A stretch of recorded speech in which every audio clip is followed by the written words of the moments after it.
So hello everyone, welcome to engineers career point platform. So finally JKSSB JEE की तरफ से जो 292 vacancies का इलेक्ट्रिकल का जो नोटिफिकेशन आया था उसका ऑफिशियल सिलेबस अनाउंस हो चुका है। कल ये नोटिफिकेशन आया है और ये जो पीडीएफ है मैंने अपने फ्री जो व्हाट्सएप ग्रुप हमने क्रिएट किया है, जिसका लिंक इस व्हाट्सएप ग्रुप में है, इस वीडियो के डिस्क्रिप्शन में है, वहां से भी आपको मिल जाएगा। और मेरे को लगता है कि मेजॉरिटी स्टूडेंट्स ने इस जो पीडीएफ है इस सिलेबस को गो थ्रू कर लिया है। अगर आप इस चैनल को रेगुलरली फॉलो कर रहे हो तो मैं आपको क्लियरली शुरू से बताता आ रहा हूं कि जो सिलेबस है वो मोरलेस सेम रहेगा जो 2018 का।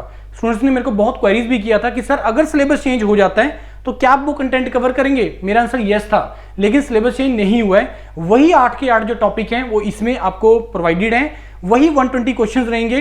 टेक्निकल सारे के सारे जो जेकेएसएसबी जेईई का पैटर्न है जो कि वो सिविल और इलेक्ट्रिक मैकेनिकल के लिए उन्होंने पुराना फॉलो किए, वही सेम चीजें जो मैंने आपको बताई थी। सिलेबस को गो थ्रू कर लेते हैं, लेकिन मेरा जो एजेंडा है इस वीडियो बनाने का वो सिलेबस नहीं है, that is your tentative date of exam. वो ज्यादा इंपॉर्टेंट है, आप लोग उसको सुनना चाहेंगे। ध्यान से सुनना जो मैं आपको बोलूंगा। 2 घंटे का पेपर है, 120 नंबर का पेपर है, क्लियरली डिवाइडेड है। इलेक्ट्रिक सर्किट्स एंड फील्ड में से 15 नंबर का आएगा, कंट्रोल सिस्टम में से 10 नंबर का आएगा, इलेक्ट्रिकल एंड इलेक्ट्रॉनिक्स मेजरमेंट से 15 नंबर का आएगा, ईडीसी में 10 नंबर का आएगा, digital electronics and micro processor में से 10 नंबर का आएगा, पावर इलेक्ट्रॉनिक्स में से 10 नंबर का आएगा। और ये जो 2 सब्जेक्ट्स हैं ये बहुत इंपॉर्टेंट है, जिसको पैनल डिस्कशन के अंदर भी रवि सर ने बहुत ज्यादा फोकस किया था कि इलेक्ट्रिकल मशीन 25 नंबर का और पावर सिस्टम 25 नंबर का। तो 25 और 25 50 आउट ऑफ दिस 120। और ये आपका इलेक्ट्रिकल सर्किट जो बेसिक इलेक्ट्रिकल नेटवर्क वाला पार्ट है 15 नंबर का, और ये इलेक्ट्रिकल इलेक्ट्रॉनिक्स मेजरमेंट 15 नंबर। तो 15 15 30 और 50 80 नंबर का जो पेपर है वो 4 टॉपिक्स में से है, और जो 40 नंबर का पेपर है वो रिमेनिंग 4 टॉपिक्स में से है। तो ये पहले 4 टॉपिक्स को आपको बड़ा सीरियसली लेना है। अब हमने जो टॉपिक स्टार्ट किए हुए हैं, 3 मार्च से बैच स्टार्ट हुआ है। इलेक्ट्रिक सर्किट एंड फील्ड्स ये स्टार्ट हो चुका है, ये चल रहा है ऑलरेडी। और उसके बाद आपका ईडीसी वाला पार्ट। ईडीसी मैंने क्यों स्टार्ट किया है, सो दैट कि इलेक्ट्रिकल और इलेक्ट्रॉनिक्स दोनों के लिए बैलेंस हो जाए, और बेसिक चीजें यहां पे है और बड़ा सिंपल ये है सारा, और बहुत अच्छे तरीके से करवाई जा रही है चीजें। 3 मार्च से जो है इसका ऑलरेडी क्लासेस चल रहा है। अब आपके दिमाग में जो डाउट्स आ रहा है, मेरे को बहुत स्टूडेंट्स ने बोल रहे थे कि सर पेपर तो लेट होगा, सर सिलेबस तो आता ही नहीं है, जेकेएसएसबी तो ऐसा करता है, जेकेएसएसबी तो वैसा करता है। मैंने वो क्लियरली बताया है यार, जोन सी चीजें तुम्हारे कंट्रोल में है उसके बारे में सोचिए। जो चीजें तुम्हारे कंट्रोल के बियॉन्ड है उसको सोचने का कोई लॉजिक ही नहीं बनता है।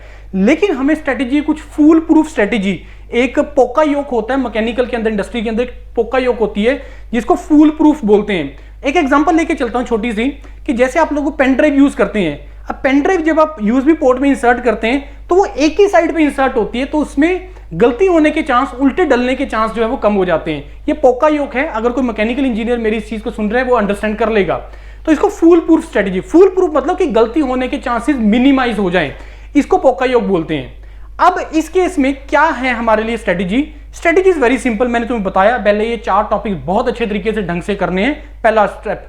दूसरा, अब हमें अंदाजा होना चाहिए कि मेरे को पेपर कब हो सकता है। आपको याद हो कि अगर आपने मेरी वीडियोस को पहले सुना है, मार्च में इसका नोटिफिकेशन, फरवरी एंड में इसका नोटिफिकेशन आया, आई थिंक 27 फरवरी को, 27 या 28 को था इसका नोटिफिकेशन। मैंने तुम्हें क्लियरली बोला था कि आज से तुम मान के चलो तुम्हारे पास मिनिमम 4 महीने का टाइम है। मैं मिनिमम लेके चल रहा हूं, मार्च, अप्रैल, मई, जून, 4 महीने ही मान के चलना, क्योंकि इतना टाइम वो मिनिमम तुम्हें देगा। अब अगर सपोज इससे के अंदर एग्जाम होने के चांसेस बहुत रेयरेस्ट हैं, ऐसा कभी जेकेएसएसबी ने किया नहीं, या कोई भी और एग्जाम नहीं होते हैं किसी भी स्टेट में जो 4 महीने से पहले पेपर ले ले। 4 महीने के बियॉन्ड जाएगा, that is beyond your control, लेकिन मिनिमम 4 महीने का हमारे पास है। और इस चीज को हमें स्ट्रेटेजी बना के चलना है कि 4 महीने में मेरे को कैसे प्लान कर रहे हैं कि अगर सपोज जुलाई के फर्स्ट वीक में पेपर आ गया, ये चीज को आपको दिमाग में रख के चलना है, राइट। तो अभी इस चीज के लिए स्ट्रेटेजी जो यूरोपीडिया ईसीपी ने स्ट्रेटेजी फॉलो की है कि 3 सवा 3 महीने में हम लोग टारगेट लिया हमने कंटेंट कंप्लीट करने का। मोस्ट प्रोबेबली इस मंथ के एंड तक ये जो 2 टॉपिक आपके चल रहे हैं ये कंप्लीट हो जाएगा। इसके बाद ड्यू टू रमजान जो है हमने ये टाइमिंग जो क्लास का रखा हुआ है, अभी 2 क्लासेस चल रही हैं। एक सुबह चल रहा है 7 से 8:30, दूसरा चल रहा है शाम को 5 से 6:30। रमजान ओवर होने के बाद हम लोगों ने इसको 3 क्लासेस कर देना है, सो दैट कि टाइमली चीजों को कंप्लीट हो जाए। देखो मेरा टारगेट सिलेबस कंप्लीट करवाना नहीं है, लेकिन एक साइकोलॉजिकल फैक्टर होता है कि अगर तुम टाइमली सिलेबस कंप्लीट कर लो तो तुम्हें कॉन्फिडेंस रहता है ठीक है यार मेरा सिलेबस तो कंप्लीट है, अब मेरे को सिर्फ क्वेश्चन प्रैक्टिस या रिवीजन वगैरह ही करनी है। अगर सिलेबस कंप्लीट ना हो तो तुम्हारे दिमाग में हमेशा रहता है ये थॉट कि पता नहीं सिलेबस कंप्लीट कब होगा, कब पेपर आ जाएगा, मेरे को कितना टाइम रिवीजन के लिए मिलेगा। तो इस चीज को हमने बहुत ही फूल प्रूफ बनाया चीजों को कि 3-3.25 महीने में बहुत अच्छे तरीके से कंटेंट कवर कर लेंगे और उसके बाद आपके पास सफिशिएंट टाइम बचेगा to crack this examination, to prepare for this examination. Now next point is about the जो आपका मिस हो गया वो सारा आपको रिकॉर्डिंग मिल जाएगा, वो सारा वेबसाइट पे अवेलेबल है जैसे आप इसको ज्वाइन करेंगे। दूसरा पॉइंट अबाउट द फीस का आप लोगों को पता है जो हमने लॉन्च का जो प्राइस रखा था दैट वाज 6000, लेकिन हमने इसको पहले हफ्ते के लिए पहले 10 दिन के लिए 5500 रखा। फिर हमने ड्यू टू रमजान इस होली मंथ के कारण हमने इसको पूरे रमजान मंथ के लिए हमने इसको एक्सटेंड कर दिया 5500। आप 31 मार्च तक अगर आप इसको करते हैं, ज्वाइन करते हैं, you are going to get this benefit of the fees. So it is not the offer, it is not the discount, it is never like that. It is the benefit which you can get कि अगर आप इस Holi month में अगर आप join करते हैं तो आपको उसका बेनिफिट होगा। Believe me friends, this is only platform, मैं बार बार बोल रहा हूं, जो आपको बिल्कुल जेके एसएसबी जेई के हिसाब से एग्जाम की रिक्वायरमेंट के हिसाब से पेपर करवाएगा। There are so many student जो हमें ज्वाइन किए हुए हैं, मे भी इस वीडियो को सुन रहे होंगे। अगर आपके साथ कोई और बच्चा क्लास लगा रहे हैं तो इस वीडियो को डिस्क्रिप्शन में कमेंट डाल दो, डेडिकेटेड जेके हिसाब से चल रही है एंड गिव द फीडबैक कि किस तरीके से भी चल रही है। उसके बाद अगर मेरे को फीस को लेकर काफी स्टूडेंट्स के डाउट आते भी हैं कि सर कोई 1000 में दे रहा है, कोई 1500 में दे रहा है, कोई 2500 में दे रहा है, कोई 3000 दे रहा है। डेफिनेटली यार इतना बड़ा कंट्री है, सर्विसेज देने वाले बहुत लोग हैं। 2-3 चीजों का ध्यान रखना। सबसे पहले, क्या वो डेडिकेटेड जेके एसएसबी जेई के हिसाब से करवा रहा है? दूसरा, क्या आपको वो रिकॉर्डिंग कंटेंट दे रहा है एसएससी जेई का?